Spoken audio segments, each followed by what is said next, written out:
Place à l'économie avec vous, Stéphane Pedrazzi. Le chiffre du jour, c'est 3,5 milliards d'euros. Oui, c'est le montant qui aurait été fixé pour la vente du club de foot de Chelsea en Grande-Bretagne. Son propriétaire, le russe Roman Abramovich, a confirmé hier la mise en vente du club après plusieurs jours de spéculation. Cette décision, explique-t-il, a été prise dans l'intérêt du club, des fans, des employés ainsi que des sponsors et des partenaires. Ça, c'est pour la déclaration officielle.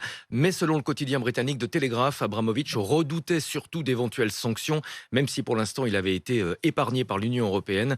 C'est un proche conseiller et ami du président russe Vladimir Poutine. La Grande-Bretagne avait la possibilité de bloquer ses comptes et de saisir ses biens dans le cadre des sanctions qui ont été mises en place. Les bénéfices de la vente vont être reversés aux victimes de la guerre en Ukraine. Oui, annonce surprenante compte tenu évidemment de sa proximité avec Poutine. Abramovich va créer une fondation dans laquelle seront versés les bénéfices de la vente du club de Chelsea. La fondation concrètement va répondre aux besoins des victimes et financera également le travail de rétablissement à long terme en Ukraine. Chelsea a une dette de 1,8 milliard d'euros envers son propriétaire. Abramovich a bien précisé qu'il ne demanderait aucun remboursement. Ça n'a jamais été une question d'argent pour moi, disait-il hier, mais de pure passion pour le jeu et pour le club. Il est surtout en train de reconstruire son image. Il est donc pas à 1,8 milliard d'euros près. Comme vous. Ouais, c'est quand même, ça montre aussi le niveau quand même de tous ces oligarques.